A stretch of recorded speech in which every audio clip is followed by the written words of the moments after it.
नमस्कार विद्यार्थी मित्रांनो, सेतू अभ्यासक्रमातील इयत्ता 7वीतील जो विषय आहे इतिहास, भूगोल, नागरिकशास्त्र या विषयातील जो 26वा दिवस आहे, या आजच्या 26व्या दिवसामध्ये सर्व विद्यार्थ्यांचं पुनश्च एकदा स्वागत आहे.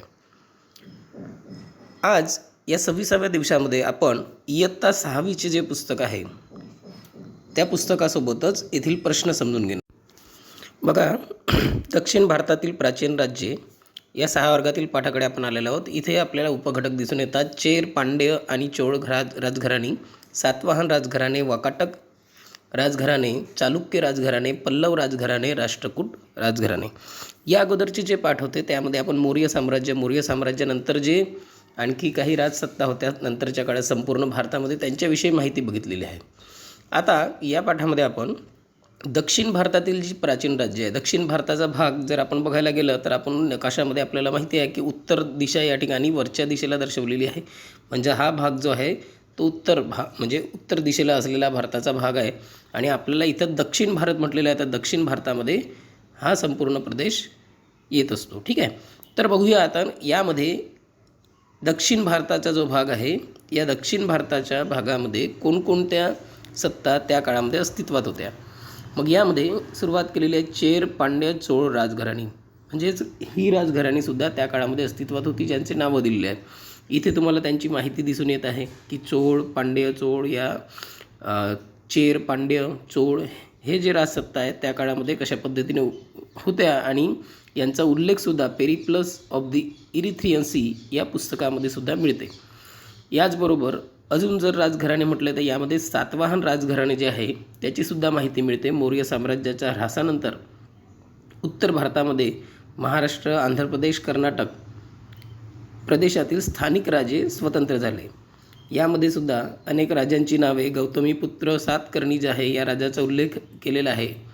आणि येथील एक महत्त्वाचा भाग म्हणजे जो गौतमीपुत्राचा उल्लेख नाशिकच्या लेखामध्ये केलेला आहे तो स्त्री समुद्र तोय पितवाहन, म्हणजे तोय म्हणजे पाणी, घोडे हे राजाचे वाहन, म्हणजे ज्याच्या घोड्यांनी 3 समुद्राचे पाणी प्यायले आहे असा राजा, म्हणून त्यांचा उल्लेख आढळतो. अशा पद्धतीने सातवाहन राजघराणे जे आहे त्याचीसुद्धा आपल्याला माहिती मिळते.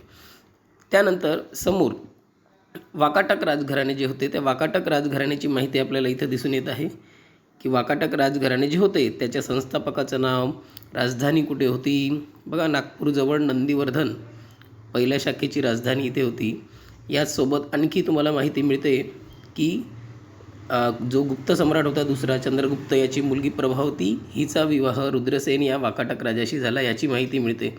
म्हणजेच यामध्ये आपल्याला त्या काळातील कला, जसं उदाहरणार्थ लेणी दिसत आहेत, अजिंठा येथील लेणीचं चित्र दिसत आहे, चैत्यगृह दिसत आहेत, हे जे आहेत त्या काळातील इतिहासाच्या या खुणा आहेत की ज्या दर्शवतात की त्या काळामध्ये कलेला किती महत्त्व देण्यात आलेलं होतं. त्याचबरोबर चालुक्य राजघराणे याची माहिती आपल्याला दिसून येते. कर्नाटकातील चालुक्य राजघराणे, आपण दक्षिण भारतातील माहिती घेत आहोत, यामध्ये कर्नाटकचा सुद्धा समावेश होतो. आणि यामध्ये कर्नाटकच्या भागामध्ये बादामी येथे या चालुक्यांची राजधानी होती. आणि त्याचसोबत इथे राजाचं नाव आलेलं आहे राजा चालुक्य राजा दुसरा पुलकेशी याने सम्राट हर्षवर्धनचे आक्रमण परतवून लावले होते. त्याचबरोबर इथे पल्लव राजघराण्याची सुद्धा माहिती मिळते. पल्लव राजघराण्याची माहिती देत असताना सोबतच इथे रथमंदिर जे आहे महाबलीपुरम येथे असलेलं त्याचं चित्र दिसतं आहे. म्हणजे त्या काळामध्ये अनेक मंदिरं जे होती, आज ज्यांचं महत्त्व आहे, ज्या मंदिरांना मंदिराकडे इतिहासकार अभ्यासाच्या दृष्टिकोनातून बघत असतात, ज्यातील कलेचा उत्तम नमुना आपल्याला दिसून येतो, असे जे मंदिरं आहेत त्या काळामध्ये तयार करण्यात आले. तर कोणाच्या काळात तयार केले त्याची माहिती आपल्याला मिळते. एवढंच नव्हे, युआंग श्वान नावाचा जो चीनी प्रवासी होता यानेसुद्धा त्या काळामध्ये कांचीला भेट दिली होती आणि या ठिकाणी ज्याही गोष्टी घडलेल्या होत्या त्या काळातल्या त्याने आपल्या प्रवास वर्णनामध्ये लिहिलेल्या आहेत. राष्ट्रकूट राजघराणे, नंतर आणखी एक राजघराणं होतं राष्ट्रकूट राजघराणे, ते विंध्य पर्वतापासून दक्षिणेला कन्याकुमारीपर्यंत होतं. येथील राजाचं नाव आहे दंतीदुर्ग. याने प्रथम त्यांची सत्ता महाराष्ट्रामध्ये स्थापन केलेली होती. महाराष्ट्रामध्ये सुद्धा आपल्याला वेरूळ येथेही जे कैलास लेणी दिसून येते, यामध्ये सुद्धा त्या काळातील राजसत्तांची माहिती कळते. अशा पद्धतीने या पाठामध्ये वेगवेगळ्या राजघराण्यांची माहिती दिलेली आहे दक्षिण भारतामध्ये असलेल्या, आणि सोबतच इथे थोडक्यात माहिती दिलेली आहे. Periplus of the Erythraean Sea हे काय आहे, तर हे एक माहिती पुस्तक आहे आणि त्याच्या बाबतीत इथे तुम्हाला माहिती दिसून येते की एक पुस्तक लिहिणारा जो खलाशी होता तो इजिप्तचा राहणारा होता. त्याने ते आपल्या प्रवास वर्णनामध्ये त्या ठिकाणी भारताचं सुद्धा वर्णन केलेलं आहे. भारतातील काही बेटांना त्यांनी भेट दिलेल्या होत्या त्या काळामध्ये, त्याची माहितीसुद्धा आपल्याला इथे दिसून येते, पुस्तकामधून मिळालेली आहे म्हणून. कारण आपण या अगोदर बघितलेलं आहे की इतिहासाचं एक लिखित साधन, एक प्रभावी साधन म्हणून ओळखलं जाते, ज्याच्यातून त्या काळातील जो इतिहास आहे तो आपल्याला कळत असतो. आता आपण वळूया आपल्या प्रश्नांकडे. बघा, इथे दक्षिण भारतातील कोणत्याही 2 राज्यांची नावे लिहा म्हटलेलं आहे पहिल्या प्रश्नामध्ये. दक्षिण भारतातील कोणत्याही 2 राज्यांची नावे लिहा. तर यामध्ये आपण अनेक अनेक राज्यांची माहिती इथे आपण या पाठामध्ये घेतलेली आहे. त्यापैकी एवढे राजघराण्यांची नावं दिलेली आहेत. त्यापैकी तुम्हाला 2च राजघराण्यांची नावे लिहायची आहेत. जसं यामध्ये आपण सातवाहन घराणे बघितले, त्याचबरोबर चालुक्य, पल्लव, चोळ, चेर, पांड्य असे वेगवेगळे घराणे जे बघितलेले आहेत त्या घराण्यांची नावे तुम्हाला इथे लिहायची आहेत. समोरचा प्रश्न आहे तत्कालीन साहित्यामध्ये. बघा इथे काय म्हटलेलं आहे, तत्कालीन साहित्यामध्ये कोणत्या 3 राजसत्तांचा उल्लेख आहे. या प्रश्नाचं उत्तर आपल्याला इथे मिळते. दक्षिणेतील प्राचीन राजसत्तांमधील 3 राजसत्तांचा उल्लेख तत्कालीन साहित्यामध्ये येतो. मग त्या कोणकोणत्या होत्या? चेर, पांड्य आणि चोळ या त्या राजसत्ता होत्या. याची माहिती तुम्हाला तिथे द्यायची आहे. नंतरचा जो प्रश्न आहे, महाराष्ट्रातील नाणेघाट कोणाच्या कारकिर्दीत तयार करण्यात आला. बघा, नाणेघाटाविषयी जी माहिती आहे आपल्याला या बॉक्समध्ये दिसून येते. इथे नाणेघाट काय होता त्याची माहिती दिसते. घाट रस्ता जो आहे तर तो कोणाच्या कारकिर्दीत तयार करण्यात आला एवढंच विचारलेलं आहे. त्यामुळे आपण लिहिणार आहोत इथे बघा, सातवाहनांच्या कारकिर्दीत तो 2000 वर्षांपूर्वी तयार करण्यात आलेला होता. तर सातवाहनांच्या कारकिर्दीमध्ये असं लिहायचं आहे. नंतरचा इथे प्रश्न देण्यात आलेला आहे, पाठातील नकाशाचे निरीक्षण करून खालील तक्ता पूर्ण करा. नकाशा जो आहे त्या नकाशाचं निरीक्षण करायचं आहे. तर पल्लव इथे समोर कांची दिलेला आहे, म्हणजे पल्लव या घराण्यामधील शहराचं नाव दिले. आता दुसऱ्या बॉक्समध्ये आपल्याला जे दिसून येते कॉलममध्ये की रिकामी जागा दिलेली आहे. ऐहोळ, बदामी आणि पट्टदकल हे जे शहरांची नावं आहेत हे कोणत्या राज्यामध्ये दाखवलेले आहेत नकाशात ते आपण बघूया आणि त्याचं उत्तर लिहूया. बघा, नकाशात निरीक्षण केलं असता आपल्याला इथे त्या तिघांची नावं दिसतात, बदामी, ऐहोळ, पट्टदकल. हे कुठे होते? तर याच्या बाजूला आपल्याला मोठं नाव दिसतंय चालुक्य, म्हणजे चालुक्य या राजघराण्यामध्ये ही शहरे होती. नंतरचा जो दिलेला आहे यामध्ये दिलेलं आहे सातवाहन. मग सातवाहनमध्ये कोणकोणत्या शहरांची नावे येतात ते बघूया.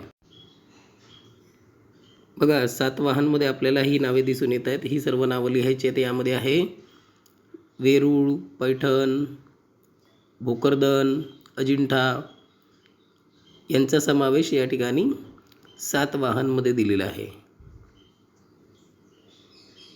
नंतरचा जो प्रश्न आहे यामध्ये आपल्याला काय दिलेला आहे, पुस्तकाचा 6वीचा आधार घ्या म्हटलेला आणि तक्ता पूर्ण करा. खालील राजसत्ता व त्यांची राजधानी यांचे वर्गीकरण करा.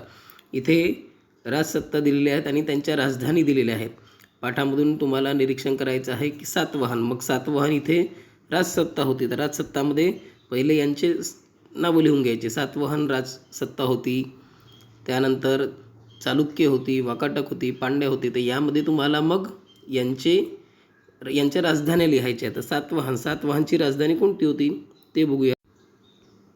बघा, इथे सातवाहन प्रतिष्ठान म्हणजेच पैठण ही त्यांची सातवाहनांची राजधानी होती.